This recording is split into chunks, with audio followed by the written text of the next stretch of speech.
Une nouvelle vidéo aujourd'hui, je vais parler d'un thème de santé, de l'autisme exactement. En fait, je suis infirmière, je travaille en pédopsie depuis à peu près 5-6 ans.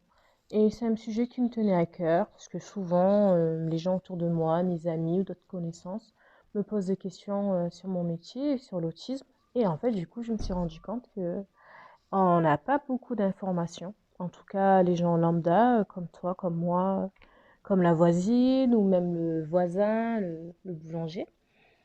Donc voilà, je vais faire une petite vidéo pas très longue pour les questions qui sont très récurrentes, qui m'arrivent souvent. Alors, déjà, quand j'ai une personne que je suis infirmière, la première question qui revient souvent, oh, mais t'as pas peur? C'est pas trop dur de travailler avec des enfants autistes? Bah, comment dire que je suis infirmière, c'est le métier que j'ai choisi. Et honnêtement, oui, c'est vrai qu'il y a des jours où on a un peu peur parce qu'on a des enfants qui peuvent être très agités. Mais 90% du temps, ça se passe super bien. Donc, je vais faire un peu plus de précision en fait sur l'autisme. Je vous ai mis une petite image pour décrire un peu comment c'est un enfant autiste. En fait, on a un panel. Il n'y a pas d'enfant type. C'est comme les enfants lambda, comme je sais pas si vous avez des enfants, si vous avez deux enfants, ils sont pas pareils en fait au niveau du caractère. Et ben là, c'est exactement la même chose. Bon, la plupart des enfants qu'on accueille, bon, ils ont des troubles du comportement, ils ont des difficultés à exprimer leurs sentiments et surtout, ils sont très très très sensibles. Dans le sens en fait que les mots qu'on peut avoir ou dire pour eux, ils peuvent avoir un très grand impact en fait sur leur quotidien, sur leur manière de vivre et leur manière de supporter le monde extérieur. Alors, j'ai une autre question qu'on me pose, c'est ah, des autistes. Ah, donc c'est super, ils doivent être super intelligents, comme dans les séries. Bon, je dirais pas les noms des séries, mais je pense que vous savez de quoi je parle. Bah écoutez, j'ai envie de dire, c'est vrai qu'on parle toujours des autismes d'Asperger, mais dans la vraie vie, ça se passe pas comme ça. Il y a d'autres enfants qui sont diagnostiqués autistes ou tout simplement qui ont des troubles du comportement. Ben en fait, c'est pas qu'ils sont plus bêtes que d'autres, mais c'est leur manière d'aborder le monde qui est totalement différente de la nôtre. Et leur manière de s'exprimer aussi qui est différente. En fait, moi, ce que j'aime dire, en fait, c'est que les enfants autistes, c'est surtout des éponges émotifs. En fait, c'est comme s'ils étaient gorgés d'eau, d'émotions, mais en fait, ils n'arrivent pas à essorer pour évacuer l'émotion qu'ils ressentent. Par exemple, je sais pas, il peut y avoir quelque chose dans la journée qui les a perturbés, mais en fait, pour extérioriser leurs sentiments, moi comme toi ou n'importe qui, on va pouvoir mettre des mots sur notre mal-être, mais eux, ils vont pas forcément y arriver. Donc des fois, ça peut se manifester par des comportements, par des tocs, ou même des comportements qui peuvent être dits violents.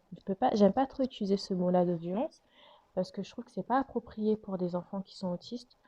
Parce que dans le sens que toi, moi, par exemple, on peut faire, on peut se retenir pour pas évacuer nos violences vis-à-vis de l'autre. Par exemple, s'il y a quelqu'un qui t'énerve, tu vas pas forcément le taper, quoi. Tu vas pouvoir te retenir.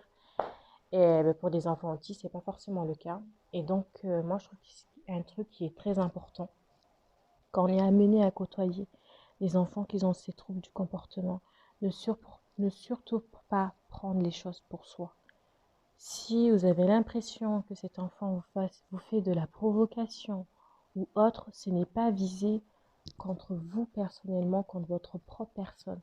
C'est juste leur manière d'exprimer leur mal-être. Et après, c'est à nous, en fait, que ce soit des soignants ou pas soignants, d'essayer de mettre des mots M-A-O-T sur leurs mots M-A-U-X. Bon, je trouvais que c'était très important de dire cela, en fait, parce qu'il faut vraiment se déculpabiliser. Surtout les mamans d'ailleurs, moi je trouve que vous êtes des mamans courage, vous êtes des mamans très fortes. Et c'est vraiment chapeau, je vous tire mon chapeau. Je veux dire encore bravo pour tout ce que vous faites pour vos enfants. Je trouve que c'est très important de le souligner. Alors, la troisième question qui revient. Mais pourquoi ils sont comme ça en fait? Je comprends pas. Ils sont mal éduqués ou... Alors, pourquoi ils sont comme ça?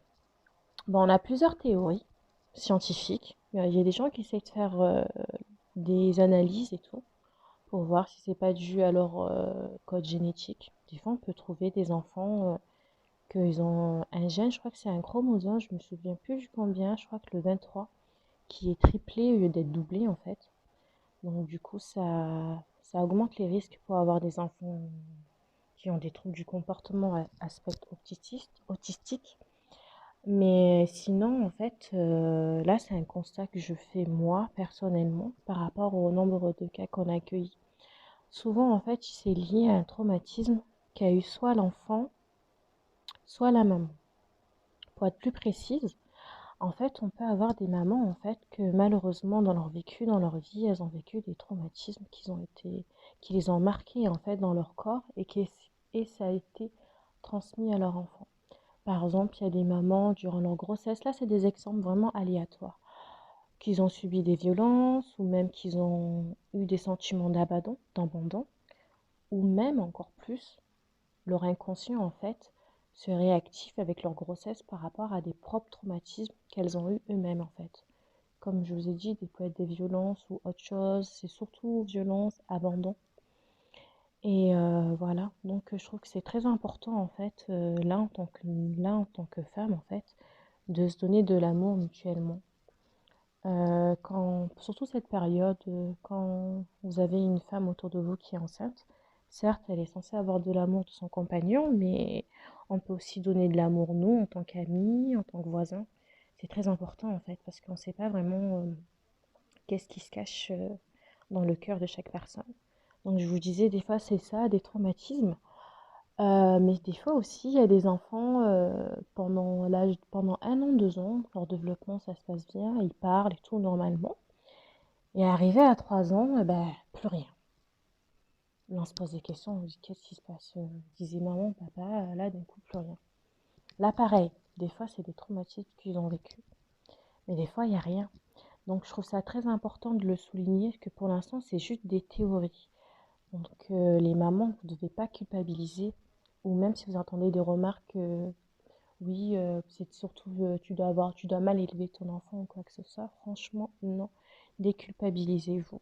Ce sont des choses qu'on ne choisit pas. Mais malheureusement, on est dans une société où, en fait, les maladies mentales, elles ont du mal à être acceptées. Par exemple, si vous aurez eu un enfant qui aurait une pathologie physiologique, bah là, directement, vous n'aurez jamais eu un ton accusateur, en fait, par rapport à votre enfant. Mais là, vu que c'est une maladie qui ne se voit pas forcément au premier abord, parce qu'il y a des enfants où physiquement, ils sont comme des enfants ordinaires, alors que les enfants autistes sont des enfants qui sont extraordinaires, et c'est un peu difficile à gérer. Donc voilà, en fait, ça peut être un peu tout et n'importe quoi, parce qu'on a aussi des cas où, parce qu'on discute avec les parents, etc., pour essayer de voir le contexte familial, mais en fait, ça se passait bien, les papas, mamans sont formidables, et leurs enfants, il a des troubles autistiques, et donc on ne sait pas vraiment d'où ça vient. Et j'ai aussi une autre dernière question qui revient, c'est est-ce qu'on a la possibilité de savoir avant la naissance si on aura un enfant autiste? Eh ben non. Jusqu'à présent, en fait, on n'a rien qui peut permettre de savoir en avance comment sera son enfant. Et j'ai envie de dire heureusement, parce que je pense qu'on serait beaucoup d'entre nous à vouloir mettre leurs enfants à la poubelle si on savait qu'en avance qu'ils allaient finir délinquants, alcooliques ou j'en sais rien, footballeurs, chanteurs ou des trucs vraiment très bien.